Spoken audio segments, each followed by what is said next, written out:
Picture this. You're trapped inside a castle with 1,000 other people, surrounded by an enemy army that's determined to starve you out, burn you alive, or tear down your walls stone by stone. The siege has been going on for months. Your food supplies are running dangerously low. Disease is spreading through the cramped quarters, and outside, the attackers are building massive wooden towers and digging tunnels beneath your walls, planning to bring your entire world crashing down around you. This was the brutal reality of medieval siege warfare, where entire kingdoms could be won or lost based on whether a single castle could hold out against impossible odds. Welcome to medieval madness.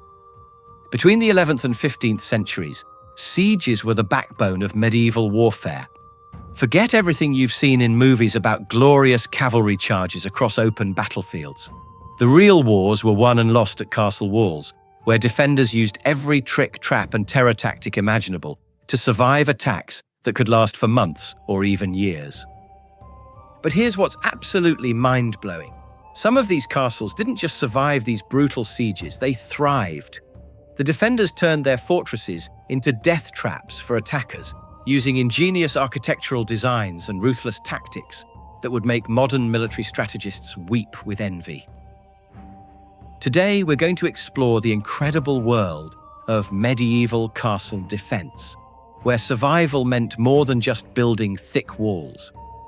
We'll discover the brilliant engineering that made these fortresses nearly impregnable, the psychological warfare that broke the spirits of attacking armies, and the desperate measures defenders took when all conventional weapons failed. By the end of this video, you'll understand why medieval siege warfare was a deadly game of chess, played with human lives, where one wrong move could mean the difference between victory and watching your entire world burn to the ground. And trust me, the stories I'm about to tell you are more brutal and ingenious than anything Hollywood could dream up. But first, let me paint you a picture of what these sieges actually looked like, because the reality was far more terrifying than you might imagine. When an attacking army approached a medieval castle, they weren't just facing a building, they were confronting a military machine designed for one purpose: to kill as many people as possible while keeping the defenders alive. These weren't just homes for nobles, they were fortified death traps that had been perfected over centuries of constant warfare. The siege would begin with the attackers surrounding the castle, cutting off all supply lines and communication with the outside world. This wasn't just about preventing food from getting in. The besiegers would systematically destroy everything outside the castle walls: crops, livestock, villages, anything that could support the defenders. The message was clear: surrender or watch everything you've ever known burn. But the real psychological warfare was just beginning.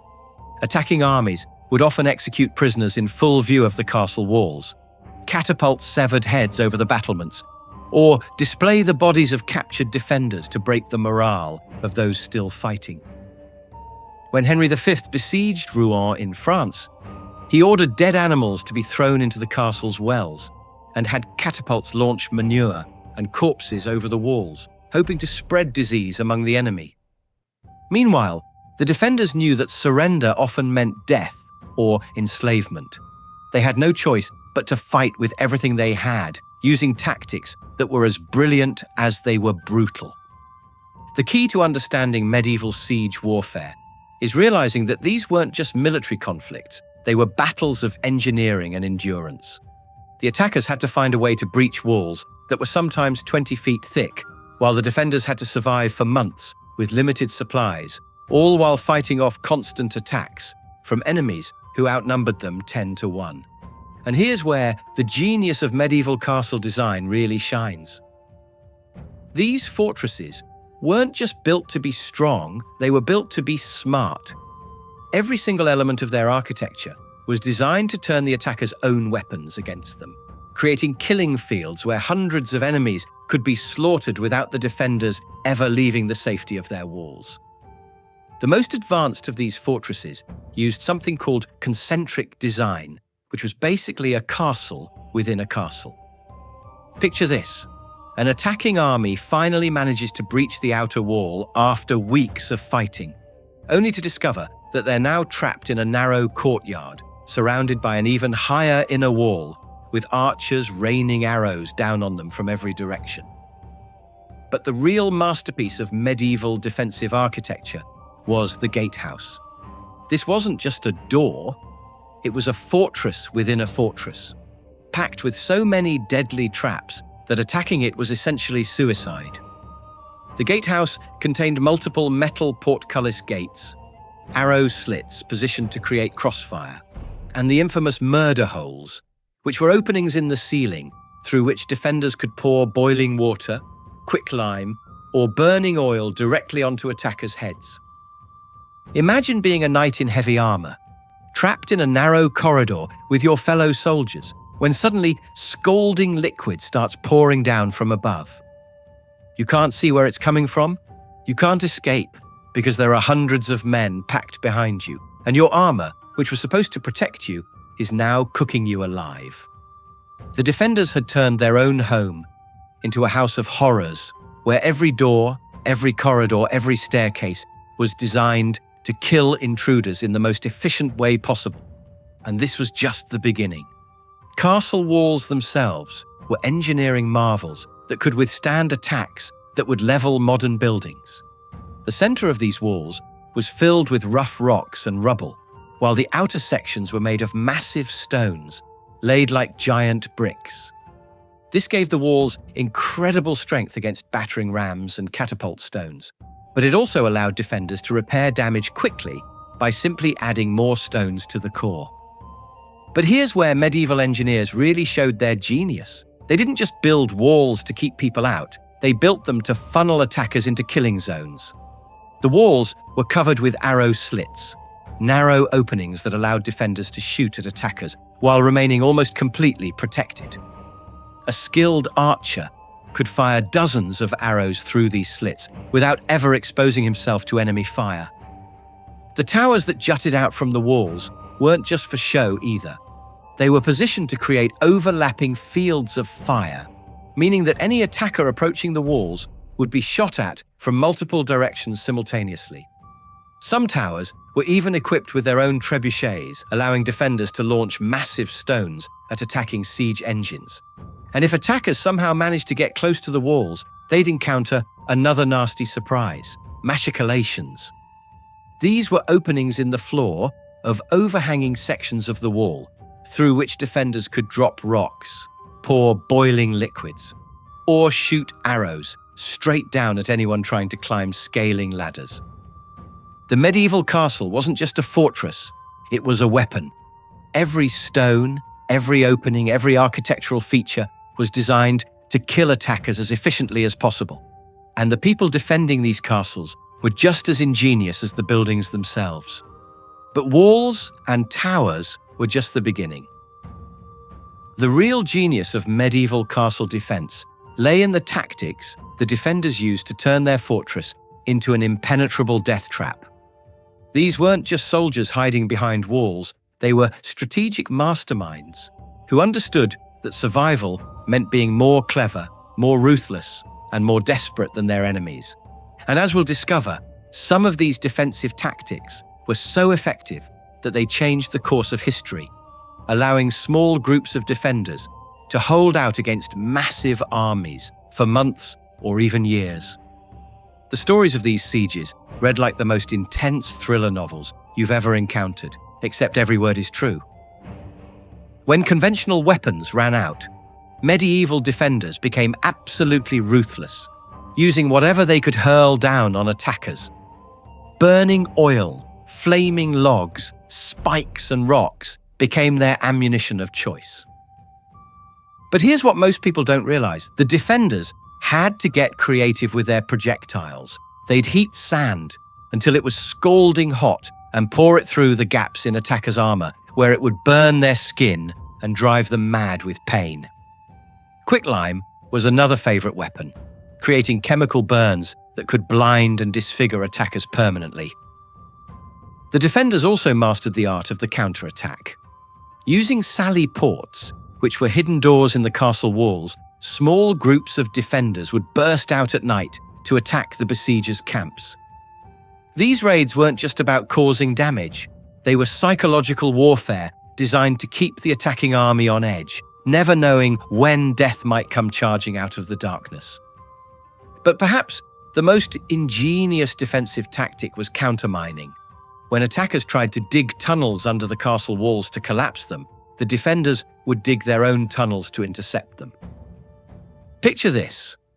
You're a miner working in complete darkness, slowly digging toward the castle foundation, when suddenly you break through into another tunnel and find yourself face to face with enemy soldiers wielding swords and axes. These underground battles were some of the most terrifying encounters in medieval warfare, fought in cramped spaces where there was no room to run.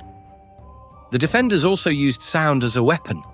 They would place bowls of water on the ground to detect vibrations from enemy tunneling operations. When they heard the telltale sounds of digging, they'd know exactly where to start their counter-mining operations. Some defenders even kept geese, because these birds were incredibly sensitive to underground vibrations and would start honking frantically when enemies were digging nearby. Water was another crucial element of castle defense. Most castles were built with deep wells that could provide fresh water for months, but smart defenders also used water as a weapon. They would flood their own tunnels when attackers tried to mine under the walls, drowning the enemy miners in the process. Some castles even had elaborate water systems that could flood entire sections of the fortress if they were about to be overrun. The psychological pressure on both sides during these sieges was absolutely crushing. Defenders knew that if the castle fell, they would likely be executed or enslaved. Attackers knew that every day the siege continued. Their own supplies dwindled and their risk of disease increased. This created a deadly game of endurance, where both sides were fighting not just each other, but time itself. Disease was often the ultimate decider in medieval sieges. The cramped conditions inside castles created perfect breeding grounds for illness. But the attacking armies camped outside weren't much better off. Dysentery, plague, and other diseases could spread through either side, turning a military siege into a battle against invisible enemies that killed more people than any sword or arrow. The longest siege in English history perfectly illustrates just how brutal these conflicts could become. Kenilworth Castle was under constant attack for 172 days in 1266, with over 1,000 defenders holding out against the entire feudal host of England. The royal forces tried everything: massive trebuchets, wooden siege towers, and every conventional weapon available. But the castle's unique defenses, including an artificial lake that protected the south and west sides, made it nearly impossible to attack. In the end, it wasn't military might that brought down Kenilworth. It was starvation and disease. After nearly 6 months of siege, the defenders had only 2 days' worth of food left, and dysentery had weakened the garrison so severely that they could barely fight. They surrendered not because their walls had been breached, but because they were slowly dying inside their own fortress. The siege of Carcassonne in 1209 shows how even the most formidable defenses could fall to sustained pressure.